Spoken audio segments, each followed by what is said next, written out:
Hubo un tiempo en el que no eras una esclava. Recuerda eso. Andabas sola, llena de risa. Te bañabas con el vientre desnudo. Dices que no hay palabras para describir esa época. Dices que no ha existido. Pero recuerda, haz un esfuerzo para recordar. Y si no lo consigues, inventa. Monique Wittig.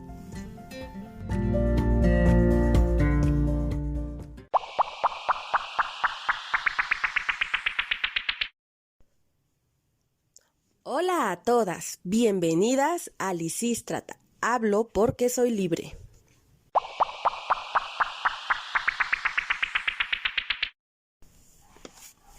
Dice Dorothy Smith, el cuerpo del hombre da credibilidad a sus afirmaciones, mientras que el de la mujer, su cuerpo se las resta.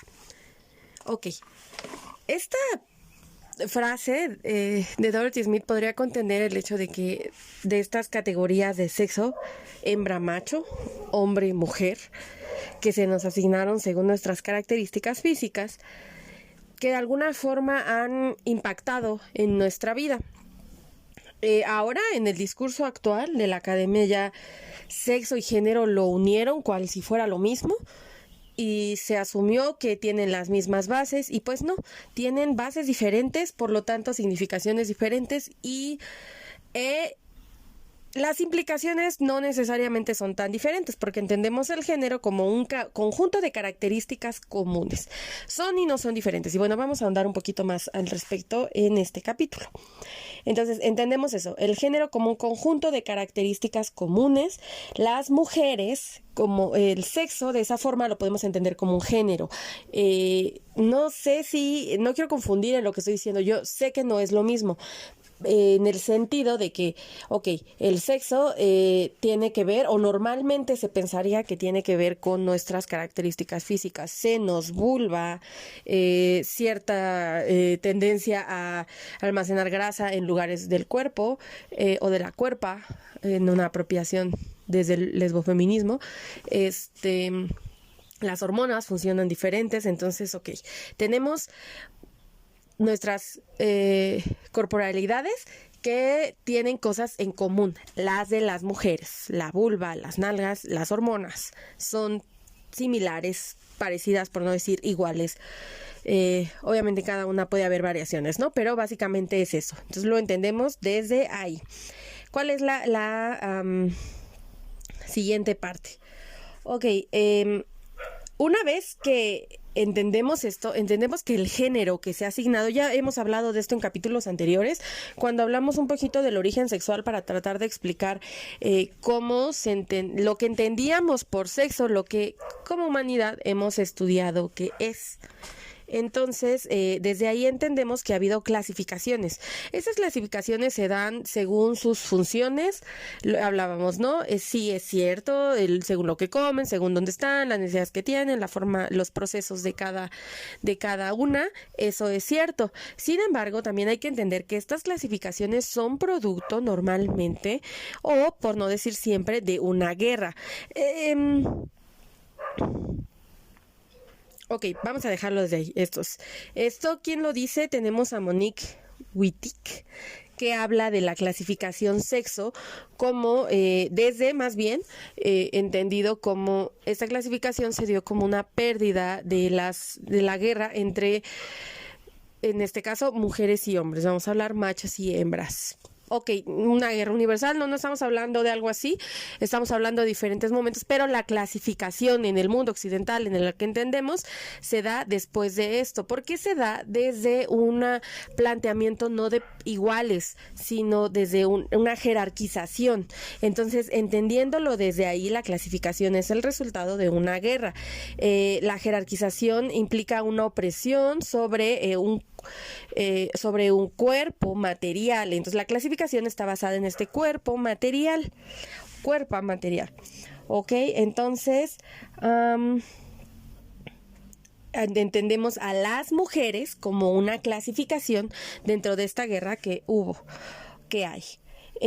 La mujer entonces es entendida en relación y en oposición a los hombres, es entendida como su opuesto y no es entendida sin el hombre, porque en este caso se pone el pretexto de la reproducción, por eso hablamos en capítulos anteriores sobre la sexualidad, porque se usa el sexo como, reproducción y por lo tanto es necesaria para la reproducción, o el hombre es necesario para la mujer para la reproducción. Desde ahí se hace esta clasificación. Entonces hablamos de que parte, como dice Karina Vergara Sánchez, desde esta presunta capacidad paridora, esta capacidad que el cuerpo puede o no tener para procrear más vida. Las mujeres somos eso, somos vida. Entonces, nuestro sexo es asignado según esta capacidad. Y de eso es lo que muchas feministas han hecho el análisis y la crítica. La naturaleza, dice Monique Wittig, no se clasifica sola, ¿ok? Eso es algo que hay que tenerlo muy en cuenta y es de lo que vamos a estar platicando un poquito hoy. ¿Vamos?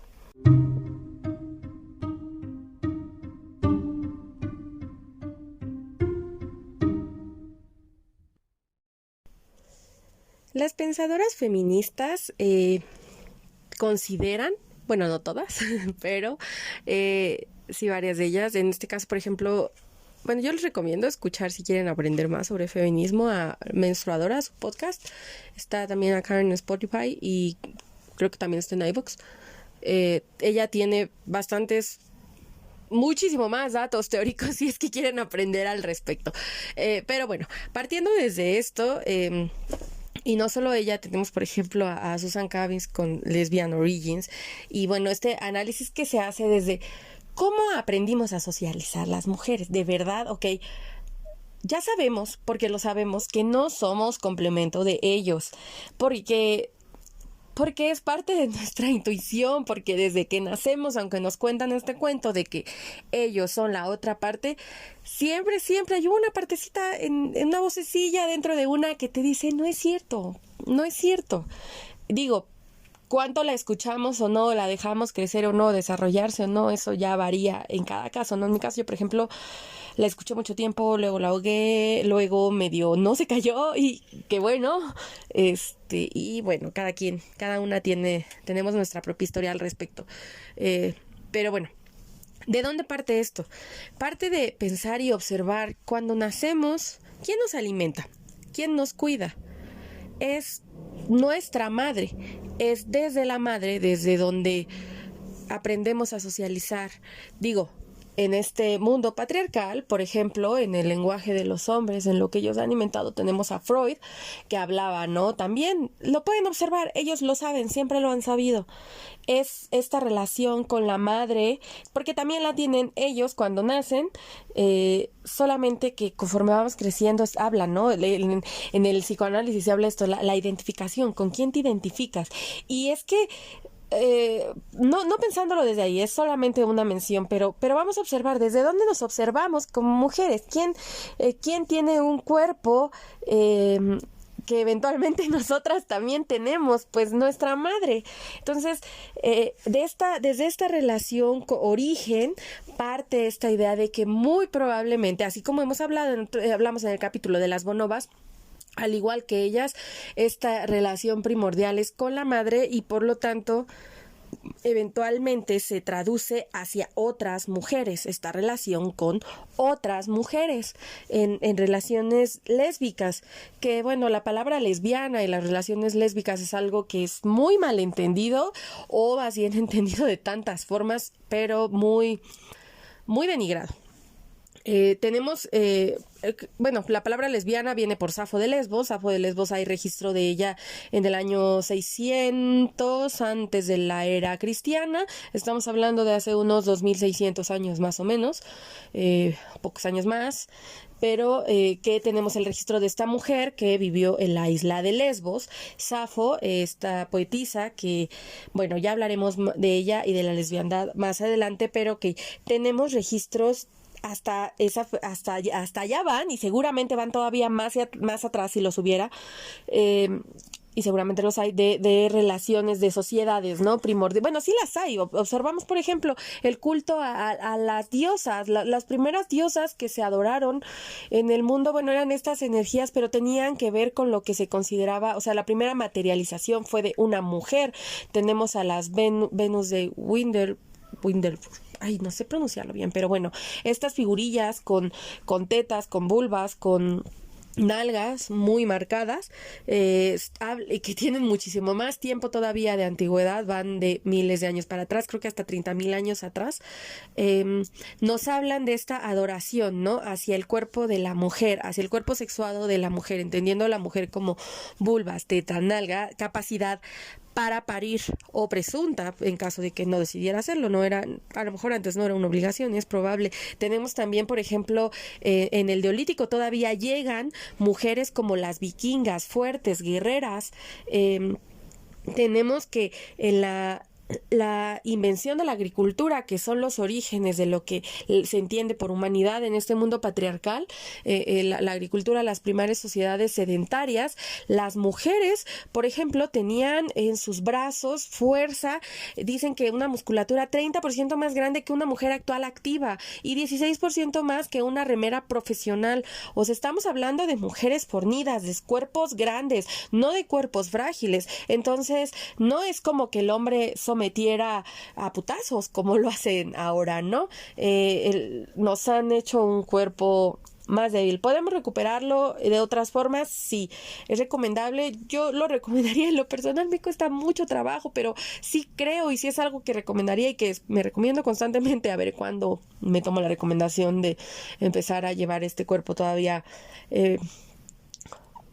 Pues no es que no haya hecho ejercicio a lo largo de mi vida, ¿no? Pero pues ahorita no. Entonces, bueno, pero sí, o sea, el cuerpo de la mujer no siempre fue entendido más frágil, sino hablamos de cuerpos fuertes y hay todavía evidencia en algunas culturas, digo, no nos hemos movido igual, nos hemos trasladado. El llegar aquí a la América, pues llevó miles de años, ¿no?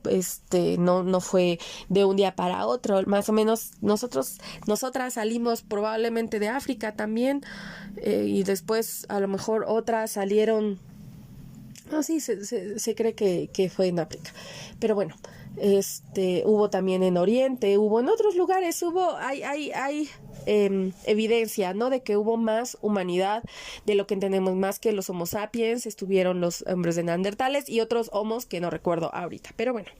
Entonces, entendemos que muy probablemente los orígenes de la humanidad o de las mujeres son lesbianas, son sociedades primordialmente lesbianas, relaciones entre mujeres donde se aman entre mujeres y donde, así como las bonobas, son primordialmente entre hembras. Viene después, o más bien aprendimos a convivir en el patriarcado. Eso también es una realidad. Socializamos de esa forma. ¿Cómo fue? Pues quién sabe. Podemos pensar que a lo mejor había grupos donde había más mujeres que hombres, o solo mujeres, o en algunos donde había solo hombres, entendiendo esto, no estamos hablando de los cuerpos sexuados. Y muy probablemente eso cambiaba la forma de socialización, o algunos lugares crecieron más que otros, o otros se aprovecharon. O sea, parte de esto y de lo que se cree es que los hombres se instauraron a través de la violencia y está anticipándose a ella, no porque fueran mejores, no porque las mujeres no tuvieran tecnología o no tuvieran el cuerpo, digamos, para pelear, sino porque se adelantaban a la violencia, de la misma forma en la que pues normalmente lo ha hecho el hombre blanco. No es que ellos sean superiores como especie, la realidad es que muchos hombres blancos son bastante pendejos, por no decir la mayoría, pero se adelantan muchas veces a la violencia y esta anticipación pues da de alguna forma una ventaja. Más o menos, ¿no? Finalmente, bueno, entonces, después de esta guerra y cada vez más aprendimos a socializar con ellos de diferentes formas. No quién sabe cómo socializamos en diferentes momentos. El patriarcado no se instauró igual en todos lados ni al mismo tiempo. Entonces, pero bueno, eventualmente las mujeres aprendimos a vivir, a socializar dentro de este patriarcado. Nos enseñó nuestros límites corporales, cierra las piernas, no corras, no trepes, las señoritas se comportan de esta forma, habla bajito, no te rías fuerte, etc, etc, ¿no? Todo lo que se considera agradable en una mujer nos lo enseñaron, son nuestros límites corporales, los decidimos adoptar o no. Algunas sí, algunas no, algunos sí, algunos no, algunos de estos límites, pues, ¿no? Perdón, se me había olvidado mencionarla. Tenemos un registro todavía un poco anterior a Safo de Lesbos, hablamos de hace unos 3000 años, 2900, en el rollo Yavista, que fue el primer rollo que se escribió en la Biblia. Tenemos la historia de Noemí y Ruth, que era una suegra y su nuera que quedó viuda y que decidió quedarse con su suegra, y que existe entre algunos teólogas, la idea de que pudieron haber sido lesbianas, ¿no? Mujeres que vivían juntas y se amaban y vivían y decidían compartir su vida. Entonces, todavía, o sea, no siempre fue satanizado, no evolucionó en la forma en la que nos lo contaron y no siempre ha significado lo mismo. El tener estos registros pues nos habla de que muy probablemente, si todavía vemos más para atrás, si pudiéramos tener los registros, pues es lo que pudiera ser que encontraríamos. Es muy probable. Y bueno, entonces ya seguimos. Las mujeres aprendimos a socializar dentro de este patriarcado. En esta socialización, en esta jerarquización, los hombres tienen el poder. Y nosotras aprendimos a amarlos. Es lo que se nos enseña desde pequeñas, a amar a los hombres. Y bueno, aquí la cuestión sería ver desde dónde nos estamos construyendo. Desde esta heterosexualidad obligatoria que se nos ha impuesto, donde somos objetos de uso sexual o... ¿Y saben cuál podría ser un ejemplo de cómo, aunque nos lo quieran vender de manera diferente? Si observamos atrás en el capítulo anterior, donde hablamos de Ishtar y hablábamos de Mesopotamia, decíamos que es donde creo que se originó la prostitución, ¿no?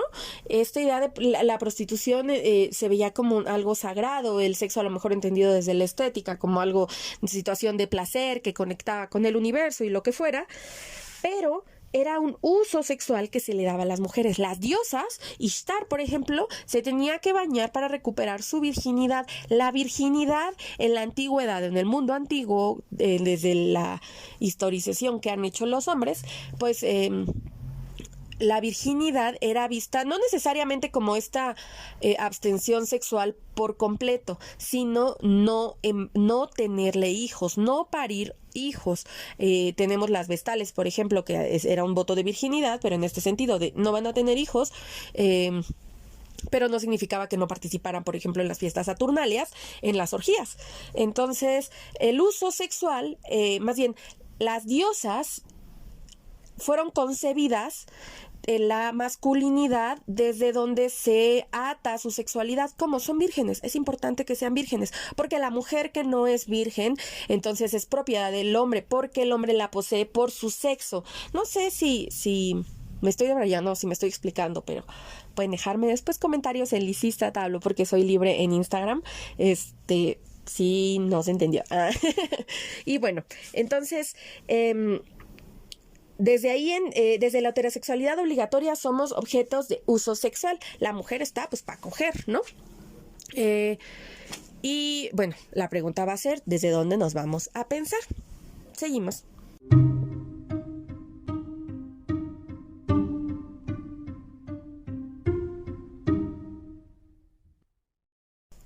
Y bueno, ¿qué ejemplos tenemos en la historia de las leyes sobre cómo fue esta opresión gradual? Creo que lo más atrás hacia ahí, pues el primer código que se instauró ya escrito, el código Hammurabi, estas piedras que tienen más o menos unos 3700 años de antigüedad, ya había una connotación negativa de entrada hacia, por ejemplo, la diosa Ishtar, pero también ya había ciertas normas que hablaban del valor de la mujer. Por ejemplo, no sé, ya había mencionado este ejemplo, pero si un hombre mataba a una mujer, el castigo era pagar cierta cantidad de dinero o que le mataran a una hija en caso de que fuera, por ejemplo, la hija de otro señor, ¿no? ¿Y esto qué enseña? Quiere decir que la mujer no tenía el mismo valor legalmente que un hombre, era una posesión más por la que se podía pagar, o si iban a matar, no iban a matar a un hombre porque su vida no valía lo mismo, la vida de la mujer era menos valiosa para ellos. Entonces es lo más antiguo que tenemos, pero la humanidad no tiene 3.700 años de antigüedad. Tenemos sobre esta tierra, por lo menos con la forma de pensar el cerebro, hasta ahorita unos 70.000 años, y antes de eso ya existíamos también. Entonces y socializábamos, y habría que ver qué nos llevó hasta donde tuvimos este potencial, y de pronto por qué nos estamos yendo a pique, quiénes tomaron el control y hacia dónde nos llevaron. Fueron los hombres. Spoiler. Y bueno, tenemos también, por ejemplo, a Pericles, hace 2.500 años, este hombre que instauró leyes donde ya las mujeres no podían aprender a leer y escribir, hizo cambios, por ejemplo, de dónde tenían que estar las mujeres. Por mucho tiempo en diferentes lugares las mujeres se hacían cargo, por ejemplo, de la hoguera, y en este caso y del fuego de la ciudad era una situación importante. Aquí Pericles las encerró, volvió y bueno, además de esto, de la hoguera, de la palabra de la hoguera y de esta situación de la mujer estar asociada a la hoguera, vino la palabra hogar, y digamos que Pericles las encerró en su hogar, donde también había hogueras. Y en este hogar tenían que estar en el cuarto más oscuro de la casa, y no les permitía aprender a leer y a escribir. Esto a las mujeres en Atenas. No era así en toda Grecia. De hecho, Safo de Lesbos viene un poco de este contexto del que ya hablaremos más adelante. Pero bueno, entonces es otro ejemplo, ¿no?, de cómo las leyes fueron cambiando. Tenemos también, por ejemplo, en el entendido judeocristiano, el rollo deuteronomista, que fue el tercero en escribirse. Se escribe después de que cae el reino del norte, y entonces los refugiados se van hacia el reino del sur, es Judá, y Isaías, me parece, es quien dice, bueno, hay que hacer otro rollo, un tercer rollo. Estaba ya el rollo Yavista, el otro rollo, ahorita no recuerdo el nombre, pero era el del rollo de los de Samaria, y generaron de esos dos, se hizo un tercero, y en este rollo deuteronomista es donde, por ejemplo, ya viene el Levítico con todas las leyes tan restrictivas con respecto a la sexualidad y al cuerpo de las mujeres, ¿no? Ya así más culero de lo que estaba, ¿no? Si en el primer rollo Yavista, que tenía... A ver, vamos a ver si el deuteronomista es 2.600. Estamos hablando que unos 400 años antes, todavía por lo menos en la tradición oral, había mujeres con poder. Para ese momento las mujeres fueron relegadas porque necesitaban hacer crecer su ejército únicamente a parirles hijos. Entonces sí, las mujeres, el motivo de la opresión ha sido el sexo, la capacidad para parir, y esta ambición que ha llevado a ver los cuerpos de las mujeres como simples objetos. Ok, tenemos también, por ejemplo, a Roma. En Roma hay un cambio, no solo en las leyes, sino hay un cambio conceptual, me parece, o al menos así lo manejan. Como que en Roma el cambio en el sexo ya no solo se trató de placer y de esta conexión divina y todo este rollo, sino que además se volvió una situación de poder, una forma de dominar. En Roma, por ejemplo, los homosexuales, no estaba visto ser homosexual como mucho tiempo lo fue para el cristianismo, sino que el problema era ser pasivo, el problema era lo que se relacionaba con la mujer, obviamente, con lo que había construido como femenino, que ya hablaremos más adelante de eso, y esta dominación, el dejarse dominar de parte de los hombres. Y bueno, las leyes en este caso sí también cambiaron. En Roma, por ejemplo, ya el padre tenía poder de vida o muerte sobre la madre, y la madre sobre los hijos, y bueno, había una situación de violencia en Roma pues bastante interesante, que se trasladó hasta nuestros días a estas sociedades latinoamericanas que tenemos. Pues finalmente los romanos, los españoles tienen mucho de romanos, de latinos también, entonces sí, nos trajeron todo eso aquí, y no es que aquí no hubiera ya, ¿no?, patriarcado. Sabemos que evidentemente había un patriarcado, tomando en cuenta que cuando los españoles llegaron, pues por ejemplo la Malinche le fue dada a Cortés, ¿no? Junto con otras mujeres como tributo. Entonces la mujer ahí ya era un objeto también. A lo mejor había situaciones diferentes que en el occidente que estaba llegando, los europeos que estaban llegando, o sea, sí probablemente ya había situaciones diferentes, pero no quiere decir que no hubiera un patriarcado, ¿ok? Tenemos más adelante también, bueno, lo que fue ya una vez que los romanos se volvieron católicos y nació el catolicismo y el cristianismo, como lo entendemos, porque Cristo no era cristiano. El cristianismo, como lo entendemos, nació más o menos como lo empezamos a entender, nació unos 400 años después, más o menos, de lo que se entiende que vivió este hombre. Y pues es ya una mezcla, ¿no? Muy romana. Eventualmente el cristianismo justamente en este periodo trata de desaparecer por completo la figura de la mujer. Vienen los concilios. En uno de esos concilios, antes de eso, las mujeres dentro de los judíos, por ejemplo, todavía tenían cierto poder dentro de la religión. La religión, de hecho, en muchos casos era guiada por mujeres en el cristianismo más primitivo, pues llamarlo de una forma. ¿Por qué? Porque era un asunto de que se llevaba puertas dentro, porque eran perseguidos. Cuando ya se volvió la religión oficial, pues ya las mujeres perdieron el poco poder que les quedaba, ¿no? Y se volvió pues más... Se decidieron evangelios donde la mujer era pues completamente llevada a un objeto, casi por completo. Que aún así ha habido mujeres feministas teólogas que, bueno, habría cosas ahí que cuestionar, ¿no? Pero bueno, ellas todavía aún así, con todo lo machista que ya escogieron la Biblia, han logrado hacer un análisis al respecto. Vienen las Inquisiciones en el año de los 1500 a 1800, o sea, eso ya no tiene tanto tiempo para atrás. La quema de brujas, la caza de brujas, la cantidad de mujeres que murieron por ser poderosas, muchas de ellas por ser sabias, solamente por no caerle bien a alguien. Y a raíz de eso, o sea, después de la caza de brujas y viene la revolución industrial y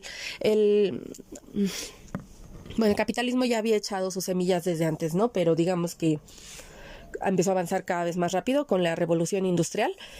Y por lo tanto las mujeres cada vez fueron necesarias más como máquinas y de esa forma se ha vuelto siendo cada vez más culero esto del patriarcado. Pero bueno, también ha habido una resistencia, siempre la ha habido. Tenemos, por ejemplo, que Aspasia, que dicen que fue esposa de Pericles, que si no mal recuerdo, también es mencionada por Platón. A este grado ha llegado, ¿no? El machismo, digo, muchos textos se han perdido en el tiempo, se han escogido y Aspasia es mencionada, nada más, hasta donde tengo entendido, por Platón. Ella hablaba del amor, si no mal recuerdo. Esta parte del banquete en donde él habla del amor, más bien es una cita de ella, de cita de Sócrates. Incluso en algún programa alguna vez escuché esta cita de que cuando Aspasia hablaba, Sócrates callaba. Eso dicen que decía Platón, pero bueno, así se han vuelto las mujeres, ¿no? Rumores, las que han quedado en la historia, como si no hubiéramos existido. Eventualmente en Roma, aunque era sumamente machista, hubo una rebelión y lograron algunas mujeres conservar herencias después de casadas y de esa forma no tener que someterse otra vez a un marido. Y no es algo que hayan logrado solamente las mujeres romanas. En diferentes lugares, creo que las italianas también lo hicieron más adelante. Bueno, Roma, Italia, pero bueno, en diferentes momentos de la historia, ¿no? También las monjas, por ejemplo, cuando les digo que bueno, no solo había mujeres dentro, regresando un poco a los hebreos y al cristianismo primitivo, no solo había mujeres efectuando digamos, obispas, sino que también había un entendido, por ejemplo, en la tradición oral hebrea, en los rollos que se conservaban, en el texto original, el espíritu no es espíritu, es en femenino, es la Espíritu Santo. Y se cambió eso en el concilio y se desapareció entonces la parte femenina que se conservaba en la concepción de la Trinidad de los dioses, y eso causó 150 años de revuelos de monjas que obviamente no se dejaron, y de ahí vino entonces el culto en el siglo V a la Virgen María. Entonces, una vez más, conservar un poco esta figura, ¿no? De la feminidad porque es necesaria. Obviamente, no es necesaria, es nuestra esencia y en la medida en la que regresamos a ella, pues tenemos más vida. Aquí también hubo mujeres en el Abya Yala cuando llegaron los españoles, cuando llegó la colonia, dicen que muchas mujeres corrieron a los cerros a esconderse. Eso me recuerda algo que me decía Lola, una señora que me cuidaba, ella era de Veracruz, si no mal recuerdo, llegó aquí a Pachuca de niña, bueno, tenía todo en historia, en fin, pero ella alguna vez me decía, ¿no? Ella lo decía como cita de la Biblia, pero creo que es como una deformación del Apocalipsis, pero me hizo recordar esto, ¿no? Que las mujeres iban a los cerros a esconderse de los hombres, tanto de los que habían llegado como de las que los habían traicionado, porque los indígenas las estaban entregando para que las violaran, ¿no? Ahí tenemos a la Malinche. Y bueno, algunas lesbianas hablan de la cocina también, al menos he escuchado menstruadora como un espacio de rebelión para las mujeres. Yo creo que eso depende de la historia de cada una, pero suena completamente lógico, suena algo coherente, ¿no? Como el espacio al que relegaron y al final las mujeres para conservar la vida pues hemos sido eso, constantes rebeldías. Y bueno, seguimos.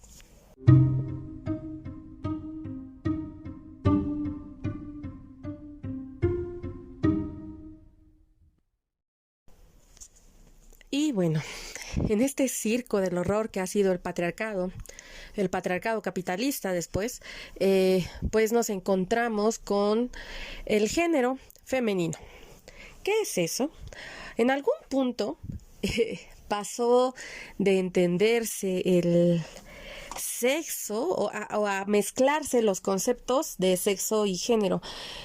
Una de las críticas que hacen las feministas radicales y las lesbofeministas y hablan de que es una de las estrategias del patriarcado, ¿no? Justamente para desarmar este movimiento que venía de mujeres, estas críticas que ha habido siempre, las rebeliones que ha habido siempre, pero finalmente siempre ha tenido formas de desarmarlas y siempre las mujeres hemos pensado nuevas y esta ha sido esta danza horrible, pero bueno, hay esperanza, supongo.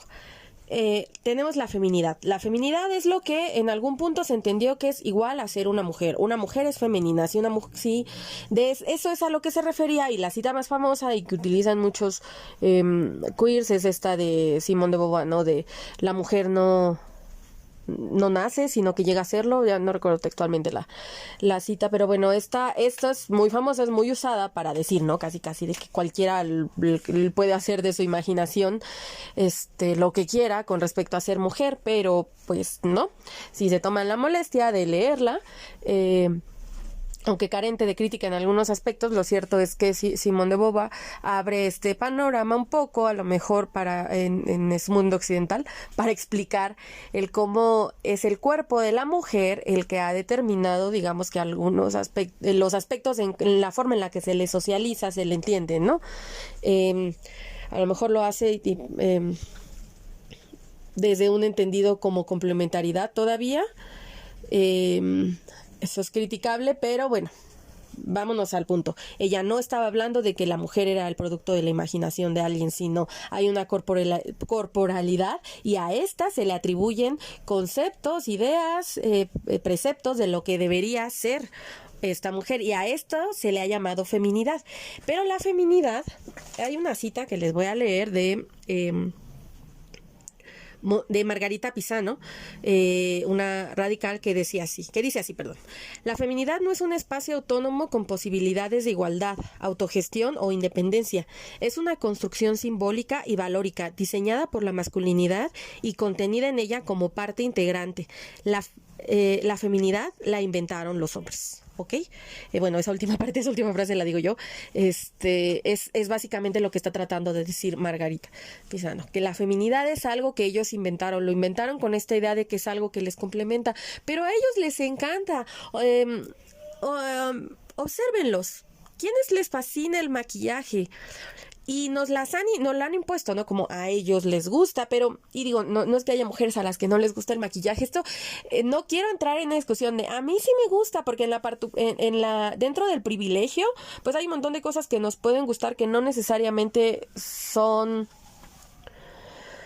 ¿cómo decirlo? No son, o sea, son parte de la opresión, que a lo mejor lo internalizamos y hay que repensar por qué nos gusta lo que nos gusta. Pero bueno, dejando un poco de lado eso, entenderlo, ¿no? O sea, la feminidad es algo que les encanta a ellos y obsérvenla con ojo crítico. Algunos les encanta en ellos y a algunos les encanta imponerla y se asumen en este papel de machos. Pero pues entre ellos se erotizan, ¿no? Y bien que se gustan, y bien que se encantan. Entre hombres se quieren, se defienden. Son lo principal para ellos.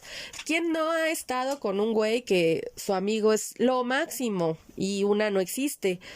O es la opinión que escuchan. A veces es otras mujeres, ¿no? Pero siempre hemos visto, o sea, entre hombres sí se adoran, se quieren, bueno, se veneran entre ellos. Entonces, bueno, eventualmente convirtieron la feminidad en esta especie de fetiche. La feminidad a lo mejor tiene que ver con esta parte de pasividad, de delicadeza y así, aspectos que pueden o no estar ligados a la personalidad de una mujer, pero no significa que esa mujer no sea mujer si no es femenina, porque sigues teniendo tu cuerpo de mujer y te siguen socializando como mujer, y aunque tú digas, ya no quiero que me socialicen como mujer, si tú vas caminando por la calle, a huevo que te puede violar cualquier güey si se le da la gana. Entonces, hay que entender esto, el ser mujer no es algo que te quitas y te pones, no, ser mujer es una realidad material en la que vivimos y la feminidad es lo que se nos ha atribuido y se dice que es nuestro, que salió de nosotras, cuando es algo que ellos inventaron, que nos dijeron que era nuestro y es un fetiche bien cabrón para muchos hombres. Pero bueno, partiendo de esto, vamos a seguir adelante un poquito ya nada más para hablar de las rebeliones de las mujeres. Gracias.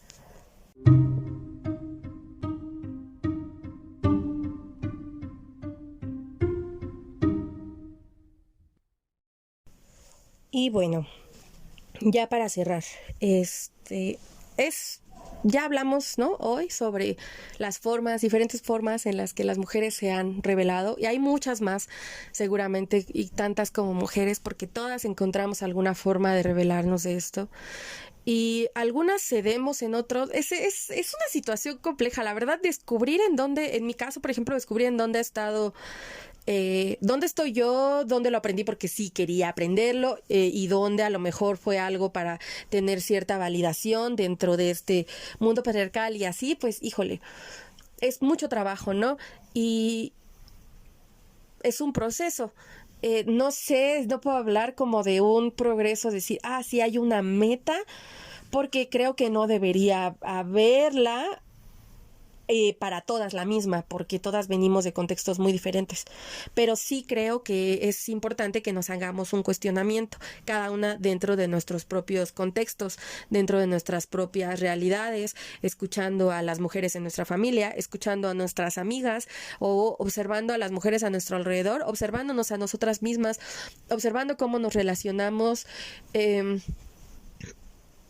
Yo entiendo que, por ejemplo, estaba leyendo hace rato como una crítica al género, pero desde como desde una observación yoruba, es una mujer americana, pero me parece que tiene orígenes africanos. No me parece, tiene orígenes africanos, y entonces hace este texto que estaba viendo y dices, lo que se conceptualiza como mujer a lo mejor es diferente de un lugar a otro, eso es cierto, pero siempre está ligado, y obsérvenlo, con la corporalidad y con la capacidad de crear vida, y a lo mejor hay diferentes formas de llamarlo, ya pues puede que hagamos un programa al respecto más adelante. Entonces, pero siempre ha estado ligado a nuestro cuerpo. Entonces, mujeres somos eso, somos vida, somos capacidad de crear, somos alegría, somos muchas cosas, somos lo que queramos. Al menos podemos serlo si nos cuestionamos qué queremos, porque no somos lo que el patriarcado ha hecho de nosotras. Hay que observar en dónde nos duele, dónde todavía nos duele, dónde seguimos intentando encajar con ellos. ¿De verdad lo vale? ¿De verdad vale el dolor por su aceptación? ¿Qué traen a nuestra vida? Pero bueno, preguntas que me hago. Digo, yo todavía hay algunos hombres que y son pocos, ya son muy pocos. Literalmente ahora sí creo que los puedo contar con una mano. A lo mejor si me pongo generosa puedo usar algunos dedos de la otra para algunas excepciones, no lo sé, qué sé yo. O sea, son pocos hombres por los que guardo todavía respeto y todavía menos cariño, ¿no? Y sé que de alguna forma en algún punto todos son agresores de mujeres y eso es difícil y eso lleva a un cuestionamiento constante sobre cómo me relaciono con ellos y cómo me quiero relacionar y sobre todo quiero más hombres en mi vida, pero bueno, cada una se cuestiona según sus circunstancias. Espero que les haya gustado este episodio. Muchas gracias. Si llegaron hasta aquí, les mando un besote y nos vemos la próxima semana. Bueno, nos escuchamos la próxima semana.